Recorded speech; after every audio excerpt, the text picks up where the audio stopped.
Pemirsa, KPK mengatakan bahwa Ketua Umum PSI Kaisang Pangarep naik jet pribadi ke Amerika Serikat bukan termasuk gratifikasi. Keputusan itu diambil berdasarkan status Kaisang yang bukan penyelenggara negara. Apakah status laporan gratifikasi dari saudara Kaisang? Jadi Direktorat Gratifikasi sudah menyampaikan kepada pimpinan bahwa karena yang bersangkutan bukan merupakan penyelenggara negara, maka kemudian laporan tersebut, nota dinasnya dari Deputi Pencegahan dalam hal ini menyampaikan bahwa laporan tersebut tidak dapat diputuskan apakah gratifikasi atau tidak. Kaisang nebeng jet pribadi disebut bukan gratifikasi. Pukat UGM, keputusan KPK menyedihkan. Peneliti Pusat Kajian Anti Korupsi UGM, Pukat UGM, Zainur Rohman, merespons pernyataan Komisi Pemberantasan Korupsi, KPK, ihwal tindakan Kaisang Pangarep nebeng jet pribadi bukan merupakan gratifikasi. Saya melihat keputusan KPK ini sangat menyedihkan, kata Zainur lewat pesan suara kepada Tempo, dikutip Ahad, 3 November 2024. Zainur menilai lembaga selevel KPK membuat keputusan berdasarkan legal reasoning, alasan hukum, yang lemah dan dangkal. Alasan KPK menyatakan tindakan Kaisang nebeng jet pribadi bukan gratifikasi karena Ketua Umum Partai Solidaritas Indonesia, PSI, itu sudah pisah kartu keluarga, KK, dengan mantan Presiden Joko Widodo alias Jokowi. Saya lihat ini adalah alasan yang dibuat-buat, ujarnya. Zainur menjelaskan, sebab pertimbangan tersebut bertentangan dengan jurisprudensi Mahkamah Agung nomor 077 tahun 1973. Jurisprudensi itu menyatakan penerimaan gratifikasi itu tidak terbatas pada penyelenggara negara, tapi juga kepada anak istri atau keluarga.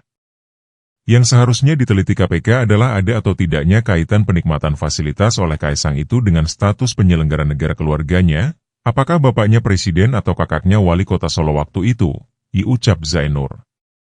Sebelumnya Wakil Ketua KPK Nurul Gufron mengatakan Direktorat Gratifikasi telah merampungkan analisis terhadap dugaan gratifikasi pada penggunaan jet pribadi yang dilakukan anak bungsu Jokowi itu.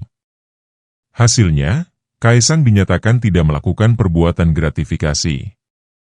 Laporan tersebut nota dinasnya dari Deputi Pencegahan, dalam hal ini menyampaikan bahwa laporan tersebut tidak dapat diputuskan apakah gratifikasi atau tidak, kata Nurul Gufron di Gedung Merah Putih KPK, Jakarta Selatan, Jumat, 1 November 2024.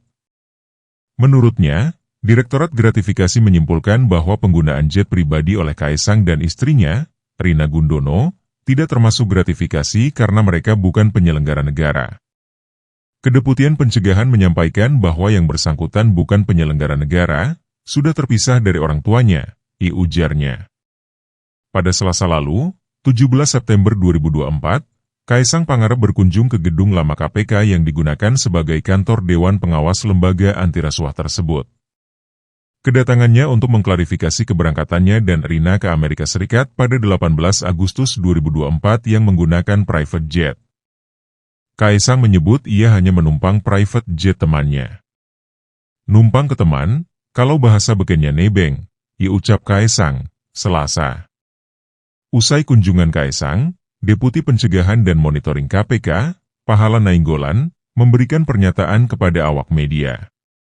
Pahala mengatakan teman Kaisang itu berinisial Y. Namun, ia tak memberitahu siapa Y yang dimaksud.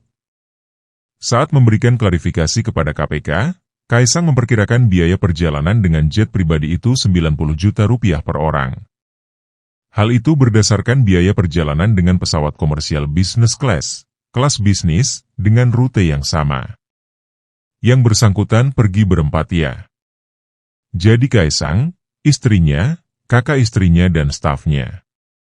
Jadi berempat, kira-kira 360 juta rupiah, ujar Pahala di Gedung Lama KPK, Kuningan, Jakarta Selatan. Analisis dari keputusan KPK yang menyatakan bahwa tumpangan jet pribadi Kaisang Pangarep bukanlah gratifikasi membuka diskusi lebih luas mengenai batasan dan interpretasi gratifikasi di Indonesia. Ada beberapa poin penting yang dapat dianalisis terkait implikasi dan potensi risiko keputusan ini. 1. Preseden bagi penggunaan fasilitas oleh publik figur atau anak pejabat. Keputusan ini berpotensi menciptakan preseden bahwa figur publik atau anak pejabat dapat menerima fasilitas serupa tanpa khawatir akan sanksi hukum. Tanpa kriteria yang jelas, fasilitas yang diterima figur publik atau keluarga pejabat bisa menjadi area abu-abu, terutama jika pemberian fasilitas dilakukan oleh pihak yang memiliki potensi konflik kepentingan. Jika tidak dikaji lebih dalam, preseden ini bisa dimanfaatkan oleh pihak lain untuk melakukan hal serupa. 2. Potensi penyalahgunaan kuasa atau pengaruh, influence peddling. Meskipun Kaesang mungkin tidak memiliki jabatan politik formal, posisinya sebagai anak presiden tetap menempatkannya dalam posisi strategis yang bisa dianggap memiliki pengaruh. Dalam ranah anti korupsi, influence peddling, atau penyalahgunaan pengaruh adalah bentuk korupsi yang sulit dibuktikan tetapi nyata dampaknya. Dengan mengizinkan penerimaan fasilitas tersebut, KPK secara tidak langsung memberikan ruang bagi praktik serupa yang dapat dilakukan dengan dalih, tidak ada imbalan langsung, namun tetap memiliki pengaruh yang tidak dapat diabaikan.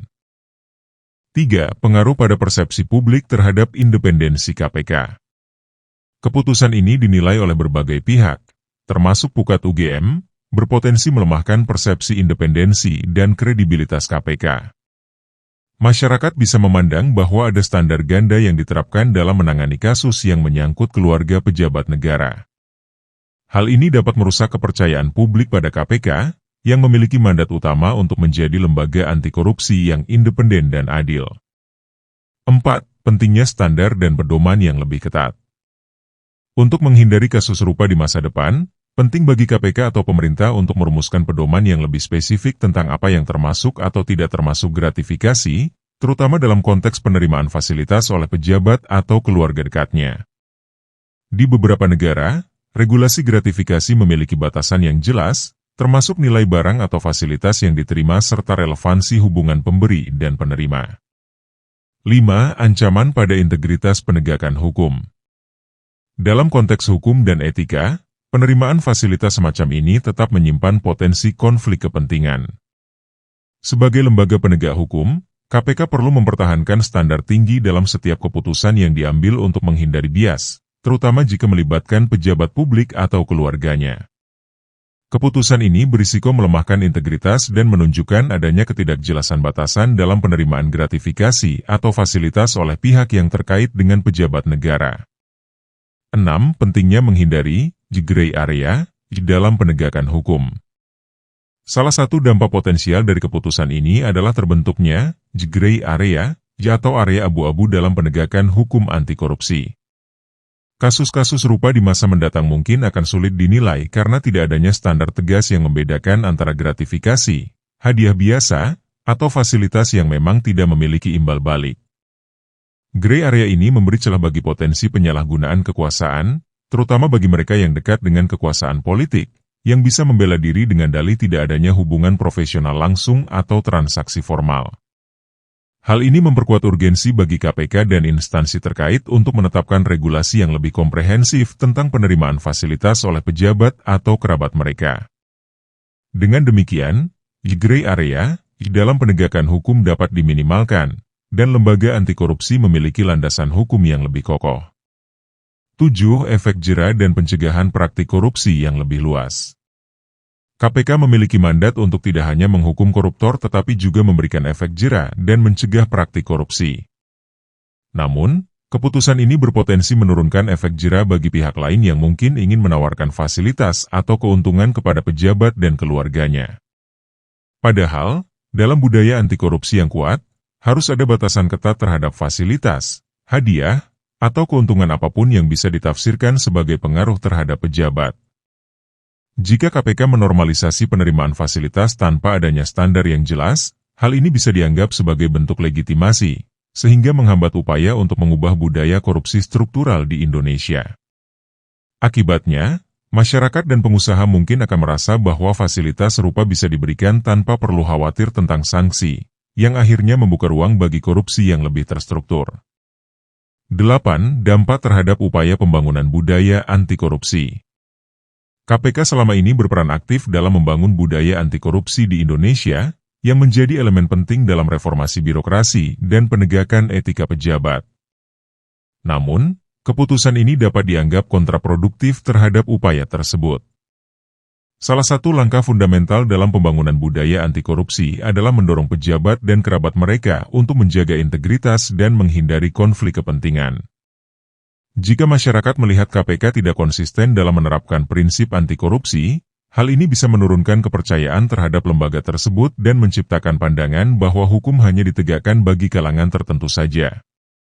Kehilangan kepercayaan ini tidak hanya berdampak pada efektivitas KPK, tetapi juga pada kesediaan masyarakat untuk mendukung upaya pemberantasan korupsi yang lebih luas. 9. Potensi risiko bagi kredibilitas Indonesia di mata internasional. Indonesia selama ini berupaya meningkatkan indeks persepsi korupsi, Corruption Perceptions Index, dan menarik investasi internasional. Keputusan yang tampak seperti kelonggaran terhadap potensi gratifikasi atau konflik kepentingan bisa memengaruhi persepsi internasional terhadap transparansi dan akuntabilitas pemerintah Indonesia. Ketika keputusan ini dipandang sebagai tanda lemahnya penegakan hukum anti korupsi, investor dan lembaga internasional mungkin akan menilai Indonesia sebagai negara dengan risiko korupsi yang tinggi. Dalam jangka panjang, citra Indonesia sebagai negara yang pro-transparansi dan anti-korupsi bisa terganggu. Hal ini bisa memengaruhi daya saing Indonesia di kancah internasional, terutama dalam menarik investasi asing yang sering mensyaratkan lingkungan bisnis yang bebas korupsi dan memiliki tata kelola yang baik. Jika kita melihat dari perspektif bahwa Kaisang Pangarep secara tidak langsung membongkar praktik penggunaan jet pribadi oleh pejabat publik untuk urusan pribadi, ini dapat dilihat sebagai sebuah sindiran atau bahkan kritik terselubung terhadap gaya hidup hedonis sebagian elit. Publik mungkin menginterpretasikan postingan Kaisang sebagai kode bahwa fenomena tersebut adalah hal yang umum di kalangan pejabat, meskipun mereka jarang mengungkapkannya secara terbuka. Dari sini, ada beberapa poin menarik yang bisa dianalisis. 1. Gaya hidup hedonis dan persepsi ketidakadilan di masyarakat. Ketika masyarakat menyaksikan publik figur atau keluarga pejabat menunjukkan gaya hidup hedonis, seperti bepergian dengan jet pribadi, ini menimbulkan persepsi ketidakadilan sosial, terutama jika dibarengi dengan ekonomi rakyat yang sulit. Gaya hidup mewah ini bisa mengesankan bahwa pejabat tidak berempati terhadap kondisi ekonomi masyarakat. Situasi ini menciptakan jurang antara masyarakat biasa dan pejabat, menimbulkan pertanyaan mengenai etika, empati, dan tanggung jawab sosial mereka sebagai pejabat atau keluarga pejabat. Dalam konteks Kaisang, meskipun ia bukan pejabat, kedekatannya dengan lingkungan elit dan statusnya sebagai anak presiden tetap membawa implikasi yang sensitif. Publik bisa saja merasa bahwa ada ketimpangan sosial yang mencolok dan cenderung berprasangka bahwa fasilitas dan gaya hidup mewah ini tidak terjangkau bagi masyarakat umum. 2. Normalisasi penggunaan fasilitas mewah di kalangan pejabat. Salah satu interpretasi masyarakat atas tindakan Kaisang yang mempublikasikan penggunaan jet pribadi adalah bahwa hal tersebut seolah menjadi simbol normalisasi fasilitas mewah di kalangan pejabat atau orang-orang yang memiliki kedekatan dengan kekuasaan. Ketika penggunaan fasilitas tersebut tidak diatur ketat, pejabat publik atau kerabat mereka mungkin merasa bahwa gaya hidup ini adalah sesuatu yang normal dan bahkan patut dipamerkan. Hal ini memicu keresahan publik, terutama jika fasilitas tersebut diduga berasal dari sumber yang memiliki potensi konflik kepentingan atau berkaitan dengan kewenangan tertentu. Publikasi di media sosial bisa menjadi cara menggiring opini publik untuk mempertanyakan gaya hidup mewah yang mungkin dianggap tidak sesuai dengan nilai-nilai kesederhanaan yang diharapkan dari pejabat atau kerabat pejabat. 3. Mendorong transparansi dan pengawasan terhadap fasilitas yang diterima pejabat. Secara tidak langsung, tindakan Kaisang bisa menginspirasi masyarakat untuk semakin kritis terhadap fasilitas yang digunakan pejabat atau keluarga pejabat. Fenomena ini juga menjadi pemicu bagi masyarakat untuk menuntut lebih banyak transparansi dan pengawasan terhadap fasilitas atau aset yang diterima oleh pejabat. Ketika kasus ini mendapatkan perhatian luas, masyarakat dapat mulai mempertanyakan apakah penggunaan fasilitas semacam ini didanai secara pribadi atau ada sumber lain yang perlu diaudit lebih lanjut.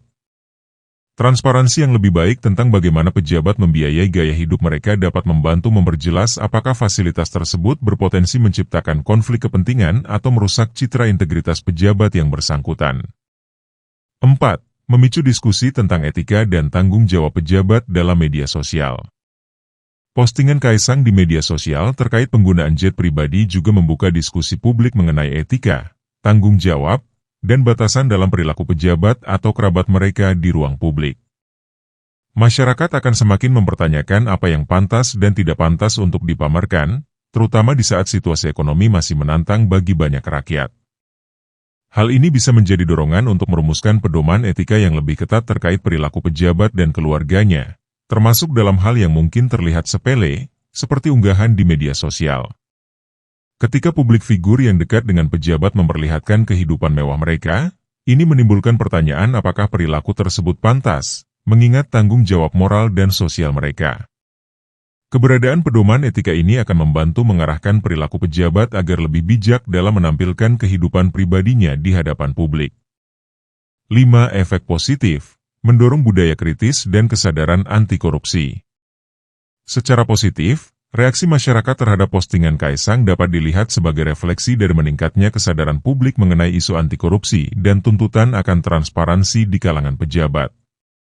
Masyarakat yang kritis akan mendorong pejabat untuk lebih berhati-hati dalam menampilkan gaya hidupnya, menyadari bahwa segala yang dipamerkan di media sosial bisa dipandang sebagai cerminan nilai dan tanggung jawab mereka. Dalam jangka panjang, fenomena ini juga dapat menguatkan upaya masyarakat sipil dalam mendukung pengawasan independen terhadap pejabat publik dan keluarga mereka. Kesadaran kolektif semacam ini sangat penting untuk menghindarkan pejabat dari godaan gratifikasi atau fasilitas mewah yang dapat merusak integritas mereka.